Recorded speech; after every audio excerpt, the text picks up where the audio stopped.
Hello everyone, welcome to my YouTube channel. ഞാൻ exam കഴിഞ്ഞ് 2 ദിവസം കഴിഞ്ഞ് കണ്ട ഒരു സ്റ്റാറ്റസാണ് നമ്മുടെ സൂര്യ ചേച്ചിയുടെ. എന്താ വെച്ച് കഴിഞ്ഞാല് പലപ്പോഴും മിസ്സിനെ എന്താ പറയാ മ്യൂട്ട് ചെയ്തിട്ട് അങ്ങോട്ട് പോയ ഒരാളാണ് സൂര്യ ചേച്ചി.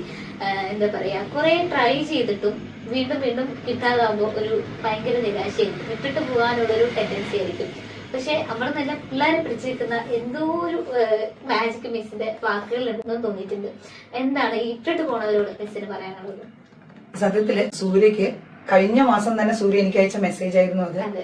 ഞാൻ പക്ഷെ വെയിറ്റ് ചെയ്യായിരുന്നു സൂര്യക്ക് ആ എക്സാമിന്റെ ശേഷം. കാരണം ഒരു എക്സാം കഴിയുമ്പോഴാണ് ഏറ്റവും കൂടുതൽ പേര് എനിക്ക് എന്തുകൊണ്ട് ജോലി കിട്ടുന്നില്ല, ഞാൻ ഇത്രത്തോളം ശ്രമിച്ചു, ഇനി ഞാൻ നിർത്തുകയാണ്. ഈ ചിന്ത എപ്പോഴും എക്സാമിന്റെ കഴിയുമ്പോഴാണ് വരിക. അപ്പൊ ഞാൻ സത്യം പറഞ്ഞാൽ ആഗ്രഹിച്ചിരുന്നു സൂര്യക്ക് ആ എക്സാം കഴിഞ്ഞിട്ട് സൂര്യ ജോയിൻ ചെയ്യണം. ജോയിൻ ചെയ്യുന്ന ദിവസം ഞാൻ ആ പോസ്റ്റ് ഇടണം പറഞ്ഞ പോലെ തന്നെ, അല്ലെങ്കിൽ ഞാൻ ആഗ്രഹിച്ച പോലെ തന്നെ. ഓഗസ്റ്റ് 3 എക്സാം കഴിഞ്ഞു, ഓഗസ്റ്റ് 4 സൂര്യ ജോയിൻ ചെയ്തത്. ഞാൻ ആ ദിവസമാണ് ആ പോസ്റ്റ് ഇട്ടത്. സൂര്യ 2 വർഷത്തിനിടയ്ക്ക് പലതവണ വന്നു, തിരിച്ചുപോയി, നിർത്തി. അതെ, നിർത്താൻ അല്ലെങ്കിൽ നിർത്താമെന്ന് ചിന്തിച്ച ഒരാളാണ്. നിങ്ങൾ എപ്പോഴും, ഞാൻ ഒരുപാട് വിജയിച്ച ആളുകൾ പറയുന്നത് കേട്ടിട്ടുണ്ട്, നമ്മള് വിജയത്തിന്റെ ലാസ്റ്റ് സ്റ്റെപ്പിൽ നിൽക്കുമ്പോഴാണ് നമുക്ക് അങ്ങനെ ഒരു ചിന്ത തോന്നുക, ഞാൻ എവിടെയും എത്തിയില്ലല്ലോ, എനിക്കൊന്നും പറ്റില്ല, തിരിച്ചു പോയാലോ എന്ന് ചിന്തിക്കുമ്പോൾ നിങ്ങൾ ആലോചിക്കുക അത് ലാസ്റ്റ് സ്റ്റെപ്പാണ്. ഇനി നിങ്ങളുടെ മുകളിൽ ഒരൊറ്റ സ്റ്റെപ്പേ ബാക്കിയുള്ളൂ. നിങ്ങളിപ്പോ കട്ട് ഓഫ് 85 വരികയാണെങ്കിൽ നിങ്ങൾ 80-ലെത്തി, നിങ്ങൾ 82-ലെത്തി, നിങ്ങൾ 75-ന്റെ മുകളിലാണെങ്കിൽ നിങ്ങൾക്ക് പിന്നെ ചിന്തിക്കേണ്ട. നിങ്ങൾക്കറിയാം അയ്യോ എനിക്കൊന്നും എത്തുന്നില്ലല്ലോ എന്നായിരിക്കും നമ്മുടെ ഉള്ളിലെ ചിന്ത. പക്ഷെ നിങ്ങൾ എപ്പോഴും മനസ്സിലാക്കുക നമ്മൾ ലാസ്റ്റ് സ്റ്റെപ്പിലാണ്. ഒരു സ്റ്റെപ്പും കൂടെ കയറിയ വിജയത്തില്ല. പക്ഷെ ഏറ്റവും സങ്കടം ഈ സ്റ്റെപ്പിൽ നിന്ന് താഴോട്ട് ഇറങ്ങിപ്പോയവരുടെ എണ്ണം വളരെ കൂടുതലാണ്. ഒന്നുകിൽ അവര് ഫീൽഡ് വേറെ ചിന്തിക്കും, അല്ലെങ്കിൽ അവർ എന്ത് ചെയ്യുന്ന വെച്ച് കഴിഞ്ഞാൽ ഹസ്ബൻഡിന്റെ കൂടെ കല്യാണം കഴിഞ്ഞാൽ പ്രത്യേകിച്ച് വിദേശത്താണെങ്കിൽ വിദേശത്തേക്ക് പോകും. അതല്ലെങ്കിൽ ഓക്കെ മോൻ 10ാം ക്ലാസ്സിലാണ്, നമുക്ക് അത്രയും പേര് പഠിക്കുന്നുണ്ട്. കാരണം ഏജ് 40 ആയതുകൊണ്ട് തന്നെ സ്വാഭാവികമായും പലരുടെയും മക്കള് 10ാം ക്ലാസ്സിലായിരിക്കും. ചിലരൊക്കെ ഞാൻ പറഞ്ഞിട്ടുണ്ട് കുട്ടിനെ തൊട്ടിൽ ഒരു കൈ ആട്ടി ഒരു കൈയില് ബുക്കും വെച്ച് പഠിച്ച ആൾക്കാരെ. തീർച്ചയായിട്ടും ഞാൻ അവിടെയൊക്കെയാണ് ഞാൻ എപ്പോഴും പറയാ, ഞാൻ ക്ലാസ് കാണണം നിങ്ങളോട് പറയില്ല, ഞാൻ കേൾക്കണം എന്നേ പറയുള്ളൂ. കാരണം എന്റെ ലൈഫില് ഞാൻ ഏറ്റവും കൂടുതൽ കളിയാക്കൽ നേരിട്ടിട്ടുള്ളത് എന്റെ ശബ്ദത്തെ കുറിച്ചാണ്. ഞാനും കേൾക്കുന്നത് ഇതാണ്, ഈ എന്താ പറയാ പാറപ്പുറത്ത്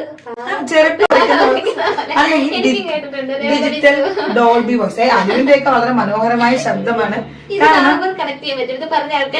കാരണം നമ്മളൊക്കെ സ്കൂളിൽ പഠിക്കുമ്പോൾ പറയില്ലേ, ഒരു ഗ്രൂപ്പ് സോങ്ങിന് നമ്മളെ ചേർക്കുകയാണെങ്കിൽ ചിലപ്പോ ചേർത്തോട്ടെ, എന്തുകൊണ്ടാണ് അറിയോ, ഹൈറ്റ് ഉള്ളതുകൊണ്ട് ബാക്ക് റോ ഹൈറ്റ് ഉള്ളവരെ നിർത്താൻ പറ്റുള്ളൂ.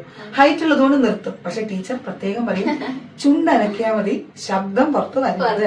ഇങ്ങനെ ഒരുപാട് ജീവിതത്തിന്റെ എത്രയോ ഘട്ടങ്ങളിൽ ഈ ശബ്ദം മാത്രമല്ല, ഏറ്റവും വലിയ കഥ എന്താ വെച്ചാൽ എനിക്ക് രഹസ്യം പറയാൻ പറ്റില്ല. കാരണം എന്റെ മിനിമം വോയിസിൽ പറഞ്ഞാൽ അത് ഏകദേശം ആ ക്ലാസ് റൂം മൊത്തം കേൾക്കും. അങ്ങനെ എത്ര തവണ പിടിച്ചിരിക്കുന്നു. പക്ഷെ അന്നൊക്കെ എന്റെ ഒരു നെഗറ്റീവായി കണ്ട ഈ ശബ്ദം കൊണ്ടാണ് ഇന്ന് സത്യം പറഞ്ഞ ഏറ്റവും കൂടുതൽ വീടുകളിൽ കേൾക്കുന്നത് എന്റെ ശബ്ദമായിരിക്കും. അല്ലെങ്കിൽ പലപ്പോഴും ഇപ്പൊ നമ്മൾ കഴിഞ്ഞ മൂവാറ്റുപുഴയില് ഒരു ടെക്സ്റ്റൈൽ ഷോപ്പില് തുണി എടുക്കാൻ കയറിയിട്ട് ഞാൻ സാരി എടുക്കുമെന്ന് പറഞ്ഞപ്പോ ഇത് ദേവിക പ്ലസ് പോയിന്റിലെ മിസ്സല്ലേ എന്ന് ചോദിക്കുന്നിടത്തേക്ക്, അല്ലെങ്കിൽ ഞാൻ എപ്പോഴും പറയും ഇപ്പൊ എന്റെ പേര് പറയാതെ ഞാനൊരു വോയിസ് ഇട്ടാലും മിസ്സിന്റെ വോയിസ് ആണ് തിരിച്ചറിയുന്നത്. ഇത്രയേ ഉള്ളൂ പിള്ളേരെ. ലൈഫിൽ നമ്മള് എന്തൊക്കെയോ നമ്മുടെ നെഗറ്റീവ് ആണെന്ന് കരുതുന്നു, ഇതൊക്കെ നാളെ നമ്മുടെ എന്തായി മാറും, പോസിറ്റീവായിട്ട് മാറും. അപ്പൊ നിങ്ങൾ ചെയ്യേണ്ട കാര്യം എന്താന്ന് വെച്ച് കഴിഞ്ഞാൽ കേൾക്കുക. ഇപ്പൊ ക്ലാസ് നമുക്ക് അയ്യോ ഇത്രയും സമയം ഇരുന്ന് എനിക്ക് പഠിക്കാൻ പറ്റില്ല, വേണ്ടെന്നേ ഒരു ബ്ലൂടൂത്തിന്റെ ഹെഡ്സെറ്റ് വാങ്ങുന്നു. നമ്മൾ ജോലി ചെയ്യുന്ന സമയമായിക്കോട്ടെ, നമ്മൾ യാത്ര ചെയ്യുന്ന സമയമായിക്കോട്ടെ, ബൈക്കിൽ പോകുമ്പോൾ കേൾക്കരുത്. അതല്ലാതെ നമ്മൾ ബസ്സിൽ ഇപ്പൊ യാത്ര ചെയ്യാണ്, ക്ലാസ്സിലേക്ക് ജോലിക്ക് പോവാണ്, ജോലി ചെയ്തുകൊണ്ട് പഠിച്ച് ജോലി വാങ്ങുന്ന എത്രയോ പേരുണ്ട്. പാർട്ട് ടൈം ആയിട്ട് ജോലി ചെയ്യുന്നു, പഠിക്കുന്നു. അല്ലെങ്കിൽ 2 കുട്ടികളെ വെച്ച് 3 കുട്ടികളെ വെച്ച് സിംഗിൾ മദർ ആയിട്ടുള്ള എത്ര പേര് ജോലിക്ക് കയറുന്നു. എപ്പോഴും ഉണ്ടല്ലോ എക്സ്ക്യൂസ് കണ്ടെത്താനാണ് നമുക്ക് ഏറ്റവും താല്പര്യം. അത് നമ്മൾ ചെറുപ്പം തൊട്ടേ ശീലിച്ച ഒരു കാര്യമാണ്. ഒന്നുകിൽ എന്തുകൊണ്ട് ജോലി കിട്ടിയില്ല, എക്സാം ഭയങ്കര ടഫായിരുന്നു. അടുത്ത എക്സാമിന് എന്തുകൊണ്ട് ജോലി കിട്ടിയില്ല, പരീക്ഷ ഭയങ്കര ഈസി ആയിരുന്നു മിസ്സേ, ക്വസ്റ്റ്യൻ പേപ്പർ ഈസി ആയപ്പോ എനിക്ക് മൊത്തം കൺഫ്യൂഷനായി. അപ്പൊ നിങ്ങൾ എന്താ ഉദ്ദേശിക്കുന്നത്, ടഫായാൽ നിങ്ങൾക്ക് ജോലി കിട്ടില്ല, എളുപ്പമായാലും നിങ്ങൾക്ക് ജോലി കിട്ടില്ല. പിന്നെ നിങ്ങൾക്ക് വേണ്ടി പ്രത്യേകമായിട്ട് നിങ്ങൾ പഠിച്ചത് മാത്രം നമുക്ക് ഇടാൻ പറ്റുമോ, പറ്റില്ല. അപ്പൊ ആദ്യം തന്നെ എക്സ്ക്യൂസുകൾ കണ്ടെത്താതിരിക്കുക. സമയമില്ല എന്നുള്ളത് എക്സ്ക്യൂസ് അല്ല. കാരണം നിങ്ങൾക്കും എനിക്കും ഇന്ത്യൻ പ്രധാനമന്ത്രിക്കും 24 മണിക്കൂറേ ഉള്ളൂ. നിങ്ങള് ഇപ്പൊ ഏറ്റവും സക്സസ്ഫുൾ ആയിട്ട് നിങ്ങൾ കാണുന്ന, നിങ്ങൾ ആരാധിക്കുന്ന മോഹൻലാലിനെ നോക്കിക്കോളൂ, മമ്മൂട്ടി, അവരൊക്കെ അവരുടെ ഈ പ്രായത്തിലും ജോലി ചെയ്തുകൊണ്ടിരിക്കുന്നുണ്ട്, മുഴുവൻ സമയം ആക്റ്റീവാണ്. നമ്മൾ എവിടെയാണ് സമയം കിട്ടുന്നില്ല എന്ന് പറയുന്നത്? ഉറങ്ങുന്ന സമയം കുറച്ച് കുറയ്ക്കും. പിന്നെ സോഷ്യൽ മീഡിയ പോലുള്ള ഏതൊരു സോഷ്യൽ, ഇൻസ്റ്റ ആയിക്കോട്ടെ വാട്സപ്പ് ആയിക്കോട്ടെ, എല്ലാം ലിമിറ്റ് ചെയ്യും, ഒഴിവാക്കണം എന്ന് പോലും ഞാൻ പറയുന്നില്ല. എന്തെങ്കിലുമൊക്കെ സെറ്റ് ചെയ്തിട്ട് ഒരു ദിവസത്തിൽ ഞാൻ ഇത്ര സമയമേ അതിനുവേണ്ടി ചെലവാക്കും, ബാക്കി സമയം മുഴുവൻ പഠിക്കുക. ലക്ഷ്യത്തിൽ എത്തുന്നത് വരെ മറ്റൊരു നേരം പോക്കും വേണ്ട. പഠിക്കുക പഠിക്കുക പഠിക്കുക. ആര് കൂടുതൽ പഠിക്കുന്നോ അവർക്ക് അടുത്ത എക്സാമിന് എന്ത് കിട്ടും? ജോലി കിട്ടും. അപ്പൊ അതുകൊണ്ട് എന്തുകൊണ്ട് എനിക്ക് കിട്ടുന്നില്ല എന്ന് നിങ്ങൾ പലവട്ടം നിങ്ങളോട് തന്നെ ചോദിച്ചിട്ടുണ്ടാവും. പലരും എന്നോടും ചോദിക്കും, എന്താണ് മിസ്സേ എനിക്ക് ജോലി കിട്ടാത്തത്? ഒറ്റ കാരണമേ ഉള്ളൂ, നിങ്ങൾ എവിടെയാണോ വീക്കായി, നിങ്ങൾ പഠിക്കാത്തത് കൊണ്ടാണ് ജോലി കിട്ടാത്തത് ഞാൻ ഒരിക്കലും പറയില്ല. നിങ്ങൾ പഠിക്കുന്നുണ്ട്, പക്ഷെ നിങ്ങൾ എപ്പോഴും പഠിക്കുന്നത് നമുക്ക് ഏറ്റവും ഇഷ്ടപ്പെട്ട സബ്ജക്ട് നമ്മൾ കൂടുതൽ പഠിക്കും. അല്ലെങ്കിൽ നമുക്ക് എന്താണോ വായിക്കാൻ ഏറ്റവും ഇഷ്ടം അത് മാത്രം നമ്മളിങ്ങനെ വായിച്ചുകൊണ്ടേയിരിക്കും. പഠിക്കാത്ത സബ്ജക്ട് നമ്മൾ പഠിക്കുന്നില്ല. ഇപ്പൊ ആന്റോണിയം സിനോണിം ഇംഗ്ലീഷില് അത് കിട്ടില്ല എന്ന് പറഞ്ഞ് നമ്മൾ ആ ഭാഗം ഒഴിവാക്കുക. ഇപ്പൊ മാത്രല്ല, കൊറോണയ്ക്ക് ശേഷം നമുക്ക് യൂട്യൂബ് നോക്കിക്കഴിഞ്ഞാൽ ഒരുപാട് ക്ലാസ്സുകൾ കാണാനുണ്ട്. ഏത് ടോപ്പിക്കിലും ക്ലാസ് കിട്ടും. പക്ഷെ പ്രശ്നം എന്താ അറിയോ, നമ്മളിങ്ങനെ യൂട്യൂബ് വീഡിയോ കണ്ടുകൊണ്ടിരിക്കുമ്പോൾ ഒരു നോട്ടിഫിക്കേഷൻ വരും, ഇന്ന ആള് ലൈക്ക് യുവർ റീൽ എന്നായിരിക്കും, അല്ലെങ്കിൽ വാട്സപ്പിൽ ഒരു മെസ്സേജ് ആയിരിക്കും. നമ്മൾ അത് നോക്കിയിട്ട് വരാമെന്ന് പറഞ്ഞ് അങ്ങനെ എന്തെങ്കിലുമൊക്കെ ചെയ്ത് പഠിക്കുക. കാരണം നമ്മള് അത് നോക്കിയിട്ട് വരാൻ വേണ്ടി ഇൻസ്റ്റയിൽ കയറും, പക്ഷെ തിരിച്ചിറങ്ങുമ്പോ ഒരു സമയം കഴിഞ്ഞിട്ടുണ്ടാവും. അപ്പൊ സോഷ്യൽ മീഡിയ ഒക്കെ കുറയ്ക്കുക, ഉറക്കത്തിന്റെ അളവ് കുറച്ചൊന്ന് കുറയ്ക്കുക, സമയം കണ്ടെത്തുക. നിങ്ങൾ പ്ലാൻ ചെയ്താൽ നിങ്ങൾക്ക് ഉറപ്പായിട്ടും എത്താൻ പറ്റും. ഉറപ്പായിട്ടും അടുത്ത എക്സാമില് ജോലിയും കിട്ടും. ആർക്ക്? പഠിക്കുന്നവർക്ക്, അതിനുവേണ്ടി ശ്രമിക്കുന്നവർക്ക്. നല്ലപോലെ പഠിച്ചാൽ ഉറപ്പായിട്ടും ജോലി കിട്ടും. ദിവസവും ടൈം ടേബിൾ ഉണ്ടാക്കുക, അതായത് ഇന്ന് എത്ര പഠിക്കണം എന്നുള്ളത്, അത് എത്രത്തോളം നമ്മളെ ഹെൽപ്പ് ചെയ്യും ഒരു ഡേ കംപ്ലീറ്റ് മാക്സിമം യൂട്ടിലൈസ് ചെയ്യാനായിട്ട്? ഞാൻ പഠിപ്പിക്കാൻ തുടങ്ങിയ കാലം തൊട്ട് ഏറ്റവും കൂടുതൽ പേര് ചോദിച്ചിട്ടുള്ള ഒരു ചോദ്യമാണ്, മിസ് എനിക്കൊരു സ്റ്റഡി പ്ലാൻ സെറ്റ് ചെയ്ത് തരൂ, എനിക്കൊരു ടൈം ടേബിൾ സെറ്റ് ചെയ്ത് തരൂ. സത്യം പറഞ്ഞാൽ ആദ്യ കാലത്തൊക്കെ ഞാൻ അതിനുവേണ്ടി കുറെ സമയമൊക്കെ ഇരിക്കുമായിരുന്നു. ഇപ്പൊ ഞാൻ ആർക്ക് വേണ്ടിയിട്ടും ടൈം ടേബിൾ സെറ്റ് ചെയ്യാറില്ല. കാരണം ഞാൻ സെറ്റ് ചെയ്യുന്ന ടൈം ടേബിൾ അനുസരിച്ചായിരിക്കില്ല നിങ്ങൾക്ക് പഠിക്കാൻ പറ്റുക. എന്നെ സംബന്ധിച്ചിടത്തോളം എനിക്ക് രാത്രി 3 മണി വരെ ഈസി ആയിട്ട് ഇരുന്ന് ജോലി ചെയ്യാൻ പറ്റും. പക്ഷെ നിങ്ങളെ കൊണ്ട് അതായിരിക്കില്ല. നിങ്ങൾ 3 മണിക്ക് എഴുന്നേൽക്കുന്ന ആളുകളായിരിക്കും, അല്ലെങ്കിൽ നിങ്ങൾ 5 മണിക്ക് എഴുന്നേറ്റ് പഠിക്കുന്ന ആളുകളായിരിക്കും. എന്റെ ഒരു ടൈം ടേബിളിൽ ഞാൻ എന്ത് ചെയ്യും, 3 മണിക്ക് ഉറങ്ങി രാവിലെ 7 മണിക്ക് എഴുന്നേൽക്കുന്ന ഒരു ടൈം ടേബിൾ ആയിരിക്കും ഞാൻ ഒരു പക്ഷെ ഇടുക.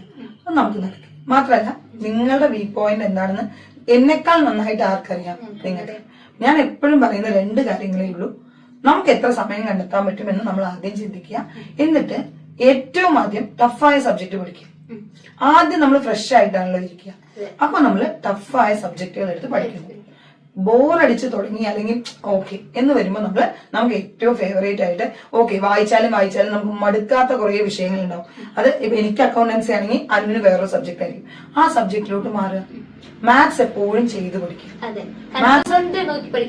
ചെയ്ത് പഠിച്ച് എഴുതി പഠിച്ചാലല്ലാതെ കിട്ടില്ല. മാത്രമല്ല, പുതിയ ക്വസ്റ്റ്യൻ പേപ്പർ നോക്കിയാൽ നിങ്ങൾക്ക് അറിയാം 10 ടോപ്പിക്കിൽ നിന്നാണ് തന്നിരിക്കുന്നത്. അതായത് ഒരു ടോപ്പിക്ക് മുമ്പ് എങ്ങനെയാണെന്ന് വെച്ചാൽ 4 നമ്പർ സീരീസ് തരും, 3-4 കോടി. ഇത്തവണ അങ്ങനെ 10 ക്വസ്റ്റ്യൻ 10 വ്യത്യസ്തമായ ടോപ്പിക്കിൽ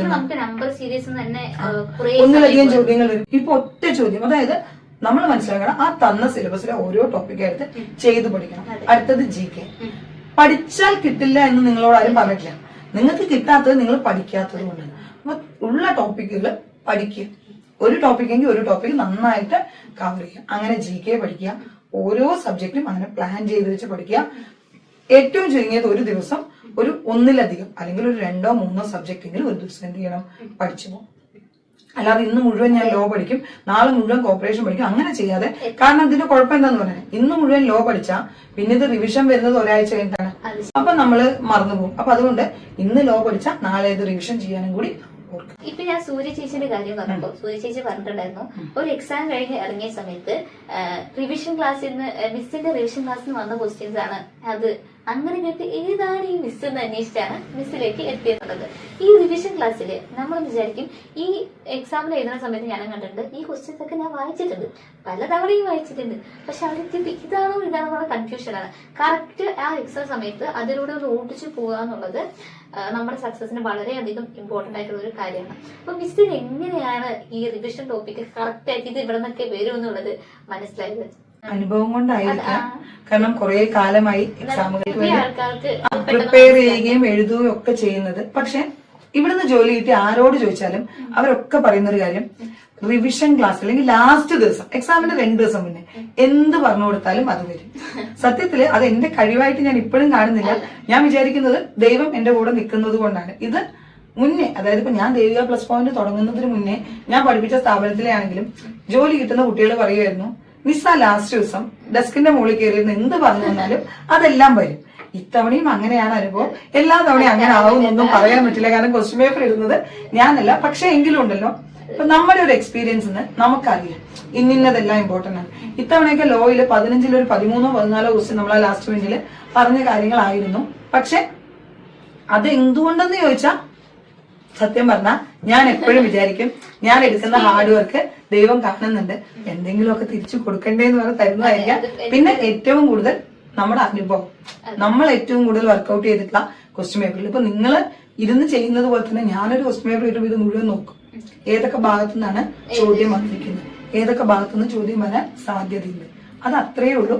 റിവിഷനാണ് പ്രധാനം. എത്ര പഠിച്ചോ അത്രയും തന്നെ അടുത്ത ദിവസം എന്ത് ചെയ്യണം, റിവിഷൻ. ഇനി എന്റെ ലാസ്റ്റ് ക്വസ്റ്റ്യൻ ആണ്, എന്താണ് അടുത്ത ലക്ഷ്യം? എന്നോടാണെങ്കിൽ എനിക്ക് ഒരുപാട് ലക്ഷ്യങ്ങളുണ്ട്.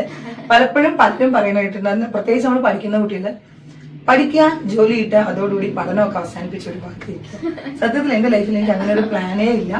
എനിക്ക് കുറെ പ്ലാൻ ഉണ്ട്. അതായത് plan A, plan B, plan C, അങ്ങനെ കുറെ ലക്ഷ്യങ്ങളുണ്ട്.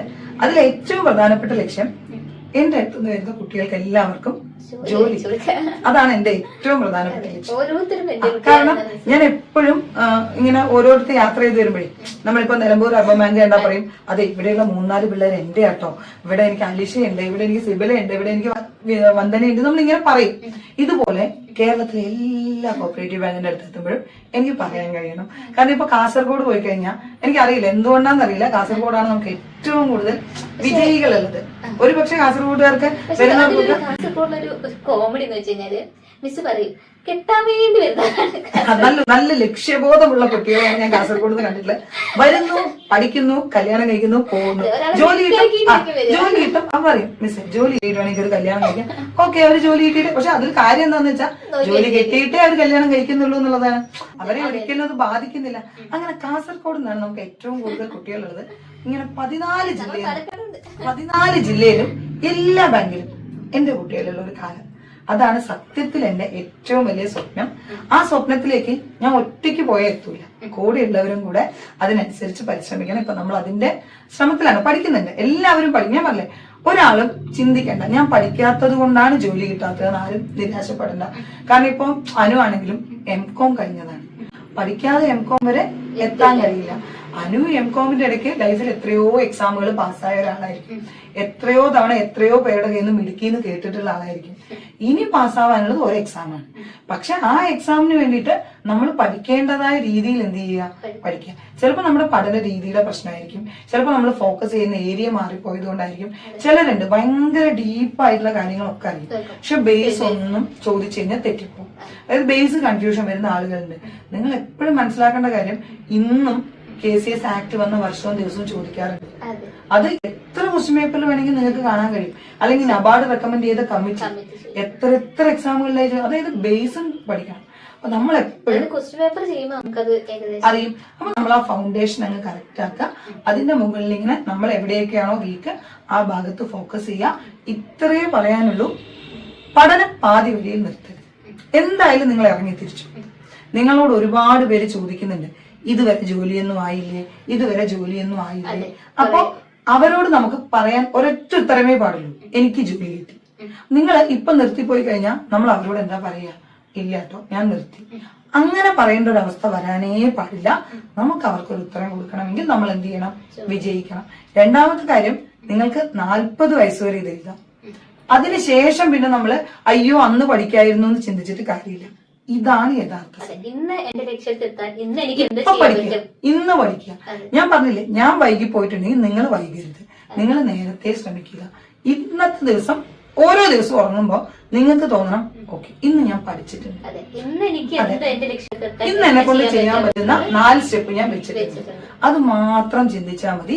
മെല്ലെ മെല്ലെ ആണെങ്കിലും ആ ലക്ഷ്യത്തിലെത്തും. അതിപ്പോ കല്യാണം കഴിച്ചിട്ടില്ലാത്ത ഇപ്പൊ പഠിച്ചിറങ്ങിയ കുട്ടികൾക്ക് കൂടുതൽ സമയം ഉണ്ടാവാം. ഇപ്പൊ 2 കുഞ്ഞുങ്ങൾ അല്ലെങ്കിൽ ജോലിക്ക് പോയിട്ടൊക്കെ പഠിക്കുന്നവർക്ക് അവരുടേതായ സമയപരിമിതി ഉണ്ടാവും. പക്ഷെ നിങ്ങൾ പേടിക്കണ്ട, മെല്ലെ തുടങ്ങിയാൽ മതി, മെല്ലെ പഠിച്ചാൽ മതി. ചിലപ്പോ അടുത്ത എക്സാം ആയിരിക്കില്ല, അതിന്റെ അടുത്ത എക്സാം ആയിരിക്കും നമുക്ക് കിട്ടാൻ പോകുന്നത്. പക്ഷെ ഒരു ദിവസം നമ്മൾ നമ്മുടെ ലക്ഷ്യത്തിൽ എത്തുക തന്നെ ചെയ്യും. പോസിറ്റീവായിരിക്കുക, പോസിറ്റീവായി ചിന്തിക്കുക. ഞാൻ വിളിച്ച് എന്റെ ക്ഷണം സ്വീകരിച്ച എന്റെ ഫസ്റ്റ് പ്രോഗ്രാമിൽ വന്നതിന് ഒരുപാട് നന്ദി. ഭയങ്കര ഹാപ്പി. ഓക്കെ, അനുവിന് ഈ മേഖലയിൽ ഒരുപാട് വലിയ ഭാവിയുണ്ട്. പക്ഷെ അതെ, ഞാൻ എന്നും ഒന്നേ പറയുള്ളൂ, പഠിക്കണം പഠിക്കണം പഠിക്കണം.